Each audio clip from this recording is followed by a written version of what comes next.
मुंबई की ancient caves शब्द सुनते ही कान्हेरी केव्स जरूर याद आएंगी। There are some places where you should travel at least once. I just can't wait to see remaining beautiful caves.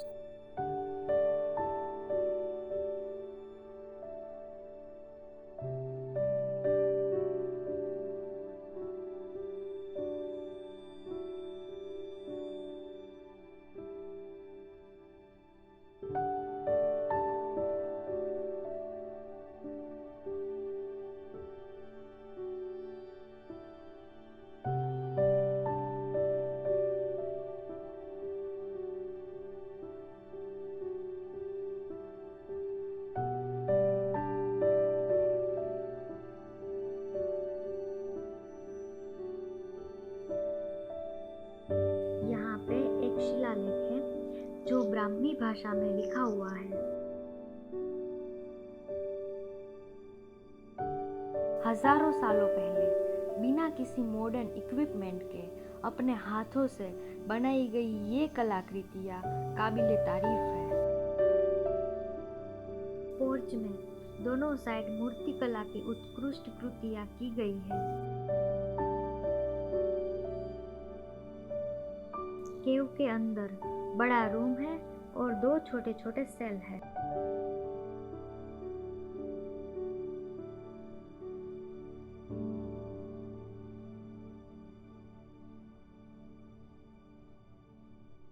Greenery के साथ ये केव और भी ग्रेसफुल लगती है। भूमिगत कुंड जो वाटर स्टोरेज के लिए है, ऐसा कुंड आपको बहुत सारी गुफा के आंगन में देखने को मिलेगा। वाटर स्टोरेज की ये फैसिलिटी काफ़ी फैसिनेट करती है। इन्हें पूरे वर्ष शुद्ध पानी से भरा जाता है। इस शिलालेख में सातवाहन शासक वशिष्ठ पुत्र सतकर्णी का रुद्रदामन प्रथम की बेटी के साथ विवाह का उल्लेख है। कान्हेरी में अराउंड 51 रीडेबल शिलालेख और 26 अभिलेख पाए जाते हैं।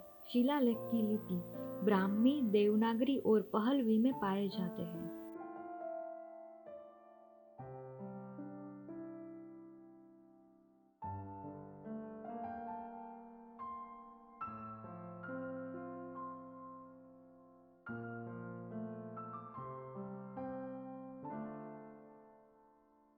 इस केव में पोर्च से लेके केव की अंदर की सभी दीवारों पर मूर्तियां अलंकृत की गई है।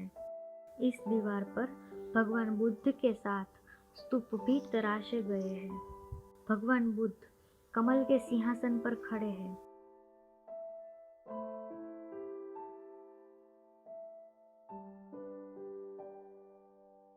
इस वॉल पर सेम 3 मूर्तियां अलंकृत की गई हैं।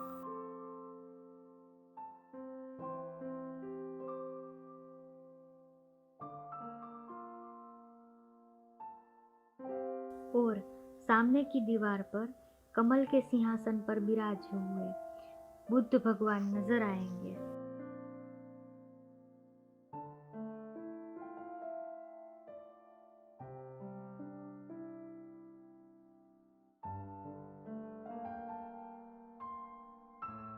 केव के अंदर की वॉल भी सेम टाइप्स की मूर्तियों से सुशोभित है।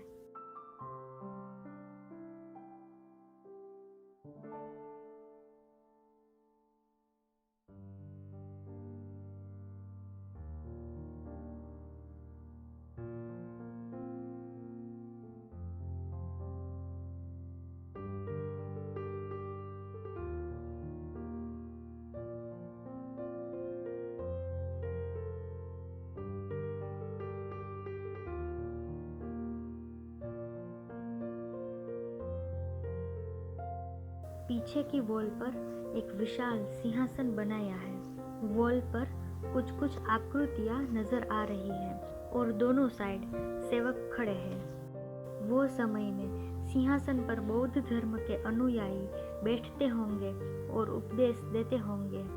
ये सब देख के हमारी आंखों के सामने आज भी उस समय का दृश्य जीवंत हो जाता है।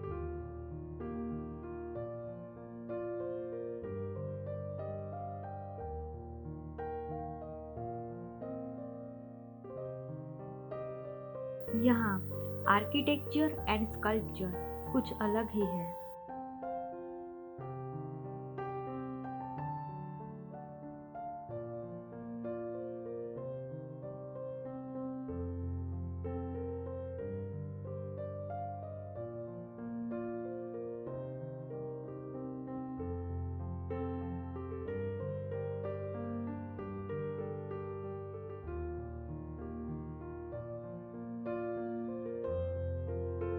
हार्ड पत्थरों को खोद के ऐसे बड़े बड़े होल्स बना देना सही में एक चौंका देने वाली बात है।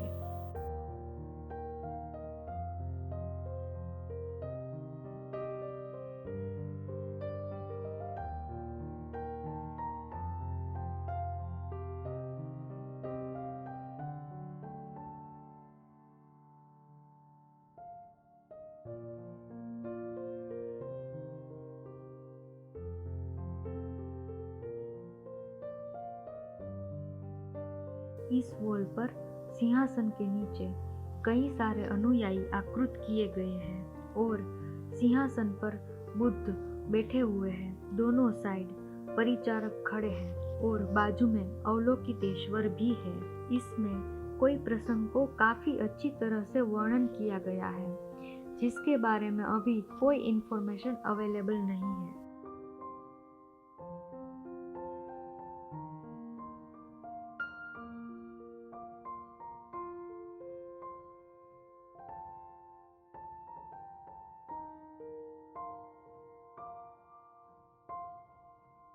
केव के अंदर ऑलमोस्ट सभी मूर्तियां सेम ही आकृत की गई है।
नो डाउट ये सभी केव्स छोटी छोटी है, लेकिन ये भी उतनी ही इम्पोर्टेंट है जितनी की बड़ी और अलंकृत केव्स है और निश्चित रूप से एंशिएंट स्टाइल में है।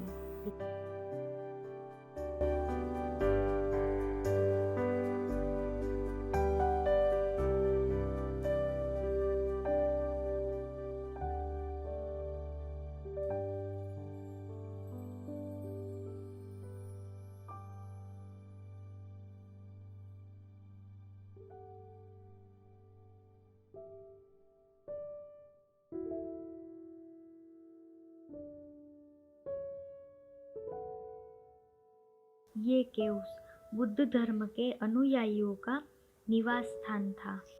केव के अंदर रूम है और पत्थर में से बेड जैसा बनाया है और आंगन में बैठने के लिए बेंच भी बनाई है और जलकुंड की भी व्यवस्था है।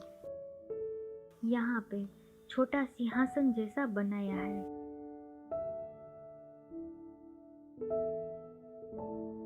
ये पहाड़ी का सबसे टोच का हिस्सा है।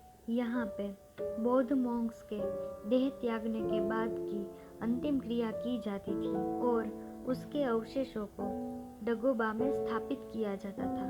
1853 तक चैत्य गृह के पास ही दो स्तूप थे।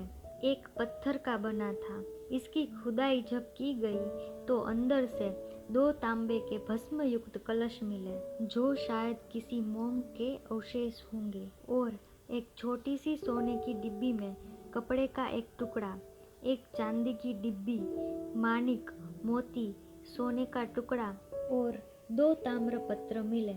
दूसरा स्तूप जो ईंटों से बना था, उसके अंदर से एक पत्थर का टुकड़ा मिला जिस पर 5th या 6th सेंचुरी की लिपि अंकित थी।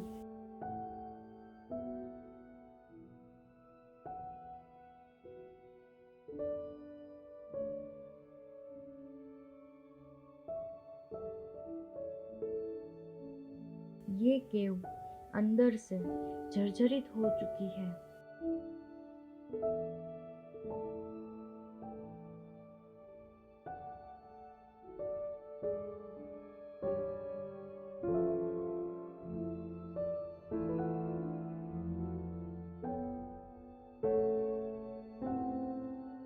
ये सभी केव्स पहाड़ी के टॉप पर है। केव्स के साइड में ऊपर जाने के लिए रॉक कटिंग स्टेयर्स बनाई गई है।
इस केव के ठीक ऊपर केव नंबर 55 है। वहां जाने के लिए रॉक कटिंग स्टेयर्स भी है।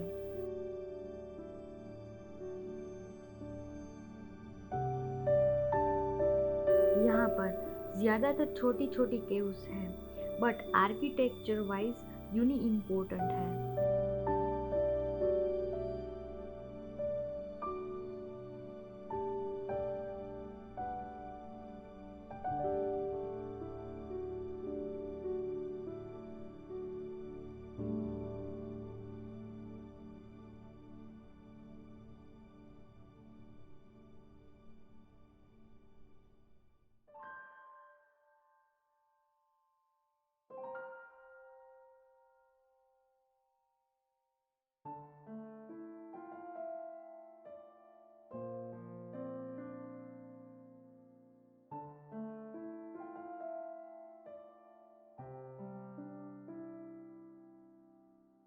इस लाइन की सभी केव्स में कुछ ना कुछ तो डैमेज है।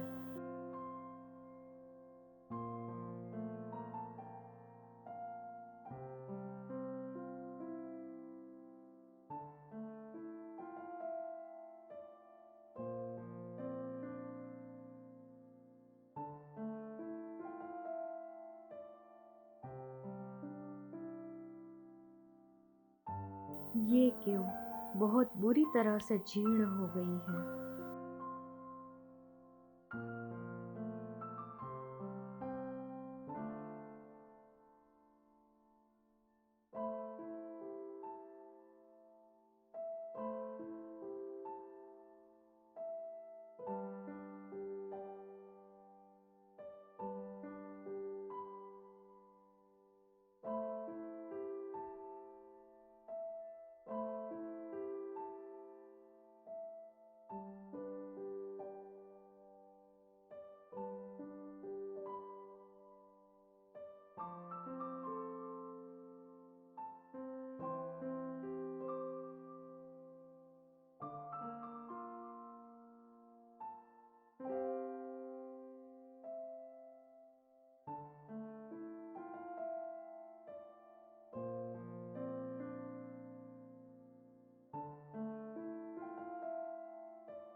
इस वॉल की मूर्तियाँ डैमेज हो चुकी हैं, जिसको देख पाना मुश्किल है।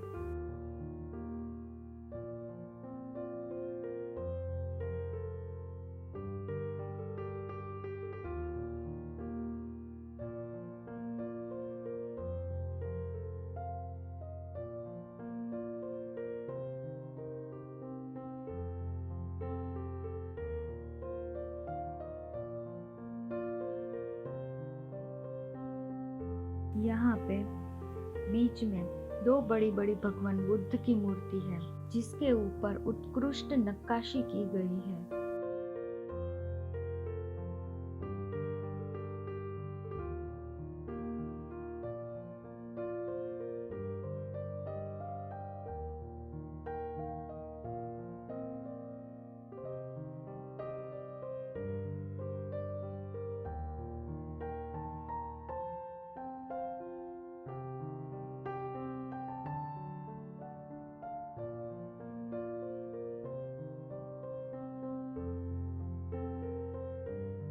इस केव के पोर्च में अवलोकितेश्वर की बड़ी मूर्ति है और साथ में दो महिला परिचारक आकृत किए गए हैं।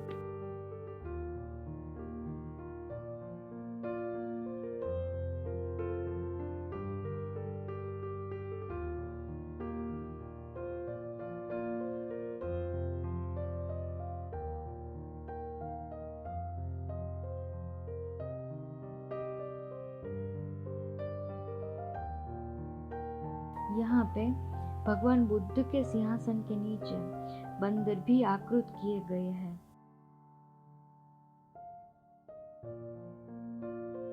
चारों ओर की कलाकृतियाँ देखते ही मंत्र मुग्ध हो जाए, ऐसी है ये केव।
और फिर आ ही गया वक्त इस जगह को गुड बाय कहने का। गुजारे थे पल पहाड़ों पे कुछ पल, रोक रही राहें खुली पर्वत सी बाहें, एक परदेशी लौट कैसे जाए। Please do like, share and subscribe.